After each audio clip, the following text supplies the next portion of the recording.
Salut à tous les amis, c'est Azuric Peracia. On se retrouve pour une vidéo que je n'ai pas l'habitude de faire récemment sur la chaîne YouTube. Je pense à être une série de vidéos parce que je pense que je vais peut-être ouvrir cette série en plus grand, peut-être pour plusieurs sujets, même en dehors du jeu vidéo. J'ai envie de vous parler d'un coup de gueule, voilà, que j'ai et un ras-le-bol permanent sur les jeux vidéo récemment. En tout cas sur les nouvelles technologies et les nouveaux abus surtout de la part des constructeurs. Les amis, c'est quoi ce bordel? En fait, on est à 800 euros là. Dites-vous que cette vidéo sera pas réellement montée. Ces types de vidéos seront pas énormément montés. Je vais pas rendre le ton dramatique. Je mettrai des OST qui me passent par la tête, que ce soit des OST heureux ou comme des OST, enfin, comme du Mario Sunshine à certains moments, ou comme des OST de Zelda qui pourraient sembler mélancoliques, mais dites-vous que voilà, rien, voilà, c'est pas pour rendre ça encore plus dramatique ou quoi. Je vous montrerai cette vidéo. Voilà, dites-vous que ce type de vidéo sera monté comme une vidéo normale, sans cut réel, même si peut-être je ferai quelques ajustements, mais voilà, pour clarifier mon propos. Mais voilà, pour vous dire, voilà, 800, c'est quoi cette connerie là, 800 euros la nouvelle PlayStation Pro sans lecteur. On va où sur le domaine du jeu vidéo, les amis? Là, on est vraiment, on va où? On est à l'avenir de jeux vidéo full dématérialisé. Ils sont où les jaquettes, ils sont où les boîtes de jeux qu'on a l'habitude d'avoir? Le problème, c'est que maintenant, on arrive à une phase, les amis, où dans les magasins, on te vend des boîtes de jeux vidéo sans le jeu dedans, sans petit manuel, et ce sur toutes les plateformes. Même Nintendo s'ils sont mis, ils sont où les petits manuels et tout? Non mais vraiment, non mais je suis désolé, mais c'était un coup de gueule, c'est important, il faut vraiment que je vous en parle parce que là c'est plus possible. Voilà, là dites-vous que l'avenir du jeu vidéo dépend de nous. Sony a complètement, je pense, pété une durite, mais vraiment. Je suis pas PlayStation de base, hein, je vous le dis, s'il faudrait me classifier, je suis plutôt plus Xbox, plus Nintendo et Xbox que PlayStation. Pas que j'aime pas PlayStation, j'aime pas les gens en interne, mais c'est une autre histoire. Mais en revanche, j'ai par exemple bien apprécié la première PlayStation et même la seconde avec le fameux Dragon Quest 8 qui est mon préféré d'ailleurs en demeurant. Où on va les amis? Où on va? Il n'y a pas que Dragon Quest évidemment, mais il y a Blix etc. Mais où on va les amis? Vraiment, enfin Blix c'est sur Xbox, mais vous comprenez. Là, on est sur une phase dans laquelle où l'avenir du jeu vidéo est en péril. Alors, au cas où voilà, c'est ma conviction. Moi, j'estime que le jeu vidéo doit rester un domaine dans lequel enfin, une majorité de personnes, même les plus démunies, peuvent aussi l'exploiter, peuvent-ils l'utiliser. Il y a aussi pas mal de familles pauvres, même à l'époque, qui avaient une console parce que c'était dans les moyens, c'était le petit luxe, mais le petit luxe d'une famille pauvre qui pouvait offrir ça à leurs enfants, ou même à leurs parents, ou quoi que ce soit. Là, vraiment, là, on atteint un plafond, une limite qu'il ne fallait surtout pas dépasser. Et 800 euros pour une console qui, je m'en fous, des RTX, je m'en bats les couilles de tout ça, les amis. Ceux qui, vraiment, regardez Nintendo, ils arrivent à faire des chefs-d'œuvre avec des jeux pas extraordinairement beaux. Je suis désolé. Regardez Nintendo, regardez les scores métacritiques. Alors, c'est vrai qu'il ne faut pas se baser sur les critiques de base de constructeurs, parce que, enfin, de différents sites journalistiques, etc. Parce que pas mal sont quand même pas mal influencés, ont beaucoup de pression, etc. Mais je parle réellement, par exemple, de concret. Regardez Zelda Tears of the Kingdom, regardez Mario Odyssey, c'est des jeux magnifiques, mais qui n'ont pas besoin d'un truc ultra développé, ultra réaliste, etc. Mais on est où là les amis? 800 euros pour une console non lecteur. Mais avant, quand on allait... je me souviens de l'époque, quand on allait dans un magasin de jeux vidéo, on prenait une boîte, on avait plein de boîtes différentes. Vous avez vu les rayons maintenant de jeux vidéo, les amis? Vous avez vu les rayons de jeux vidéo? Les rayons de jeux vidéo sont devenus vides. Non mais vraiment, je suis désolé, mais là, il fallait que ça sorte. Je ne peux plus supporter. Voilà, je suis resté trop longtemps dans mon mutisme, qui d'ailleurs est aussi, en gros, quand même ma partie de responsabilité et notre responsabilité également parce que bah, si on reste dans notre silence, les gens, enfin, ils ne feront plus rien. Enfin, je veux dire, vraiment, hein, on va partir sur...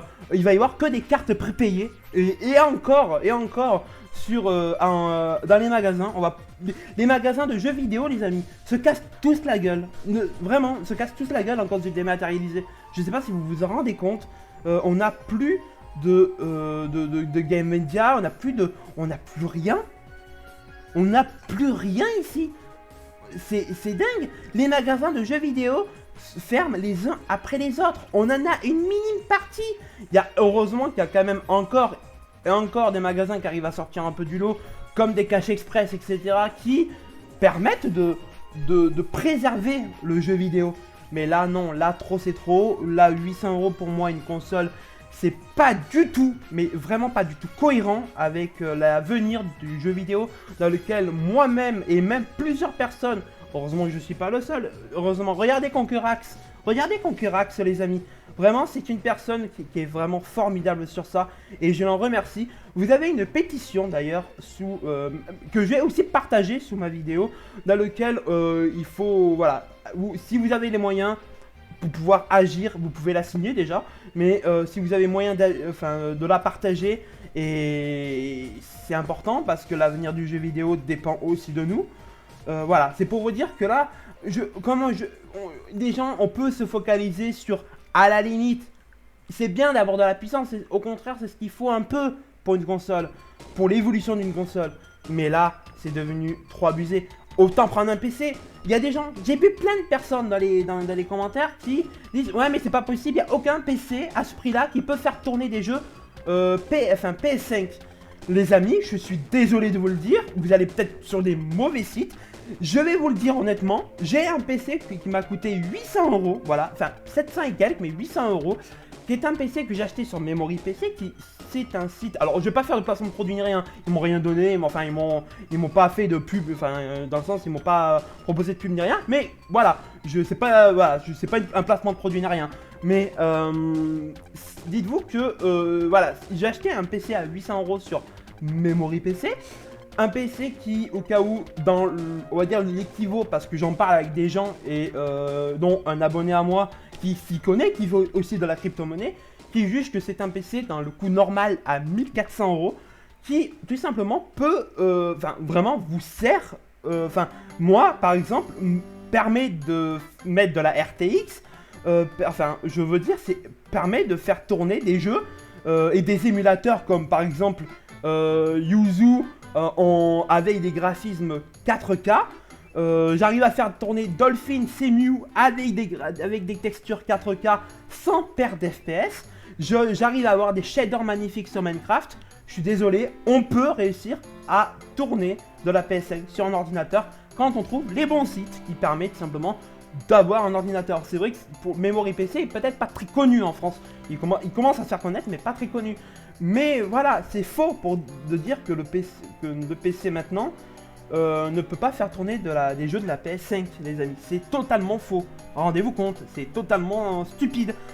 Il y a des émulateurs déjà PS5 qui existent, dans lesquels on peut faire tourner des jeux PS5 moi, j'arrive à faire tourner des jeux PS5 sur ma tour. Les amis, je suis désolé, mais voilà, c'est pour vous dire, là, c'est important. Là, l'avenir du jeu vidéo dépend de nous. Voilà, c'est important, dépend même de chacun, parce que chacun a sa responsabilité. Il faut pas qu'on contribue à l'achat de cette machine et donner raison tout simplement à PlayStation, qui en fait a créé cette cassure et qui, dites-vous que cela, si c'est accepté, va faire en sorte que plus tard, on va avoir que du dématérialisé. Mais plus tard, on va avoir que de ça. Dites-vous que pour les gens parce qu'ils disent... j'ai vu plein de commentaires également sur Twitter, parce que j'ai aussi tweeté, je me suis même mis dans la sauce pour vous dire, parce que tellement je trouvais ça aberrant. Parce que j'ai cité que la PS6 allait être comme ça, c'est les prémices d'une PS6 si on acceptait. Je suis désolé, mais c'est une réalité. Si PlayStation voit que tout le monde achète une PlayStation Pro sans lecteur, parce que c'est moins coûteux, pour eux, pourquoi ils feraient pas ça sur la PlayStation 6? Non mais concrètement, Non mais moi, pour moi, honnêtement, je suis désolé, c'est devenu n'importe quoi. Voilà, pour moi, c'était mon coup de gueule. Il fallait pas créer cette cassure. Du moins, c'est beaucoup trop tôt. Il pouvait peut-être l'imaginer, mais toujours laisser la possibilité d'avoir une version avec lecteur, mais pas à ce prix-là. Hein, les amis, 800 €, n'abusons pas. Qui mettrait 800 € pour une console, sachant que du coup, à 800 €, comme je vous ai expliqué, on peut trouver des ordinateurs qui permettent de faire tourner des jeux comme sur une PS5 normale, voire même comme sur plusieurs PS5. Voilà, donc je suis désolé, il fallait que ça sorte. Sur Nintendo Switch, dites-vous que le souci c'est que ça va poser problème parce que ça va pas être que PlayStation. Si les autres constructeurs voient que les différents que PlayStation ça marche sans le lecteur, vous croyez vraiment que Nintendo vont vraiment s'emmerder à créer, à créer des versions boîte de jeux qui coûtent du coup beaucoup plus cher pour le bien de notre bien? Vous pensez vraiment que ça va arriver? Voilà, dites-vous que si Nintendo voit que PlayStation cartonne avec des consoles sans lecteur, je vous assure qu'on va avoir des prochaines consoles sans cartouche, sans CD, même zéro physique. La seule physique qu'on aura, à la limite, ce sera une boîte avec code de téléchargement inclus et il vous faut une connexion internet. Non mais vraiment, non mais rendez-vous compte, voilà, c'était important, il fallait que ça sorte les amis, parce que là ce n'est plus possible. Merci en tout cas, voilà, je suis désolé pour ce coup de gueule, mais c'est le premier, je sais pas s'il va y en avoir d'autres. Peut-être j'étendrai ceci, voilà, si je veux pas en faire tout le temps parce que j'ai pas envie de focaliser ma chaîne là-dessus. Vous savez que j'ai envie de poster du positif sur la chaîne, du moins j'essaye, sans être hypocrite. Quand je vous dis qu'il quand il y a un truc qui va pas, ben je vous le dis, quand il y a un truc qui va, je vous le dis. Ben là voilà, ça va pas, voilà, pour ça va pas, et il fallait que ça sorte, il fallait que beaucoup en parlent, et chaque personne a sa responsabilité. J'embrasse vraiment Concurax qui a la même avis que moi, même avis que plusieurs personnes, une grosse majorité de personnes. Mais voilà, dites-vous que là ce n'est plus possible. J'ai prévenu Concurax que j'en ferai aussi une vidéo pour ma part. Et puis voilà, et vraiment voilà, il fallait que ça sorte, et puis comme je vous ai dit, cette vidéo ne sera pas montée, donc je vais quand même vous laisser là. Et il n'y aura pas énormément de montage, je pense que je vais animer mon perso Azuric pendant 1000 ans en fond, comme je fais sur une Azuric Terracia direct, et c'est tout, parce que c'est pas le truc qui vraiment mérite d'avoir un méga montage. Mais voilà, et surtout que j'ai pas envie de transformer cette vidéo et cette série de vidéos en truc qui est une genre à la Punisher. Je critique pas Punisher, attention, mais à la Punisher, à la Foufa, moi je suis pas du tout dans ce truc là. Donc voilà, pour moi ça ils le gardent pour eux, moi je préfère faire ma version à moi.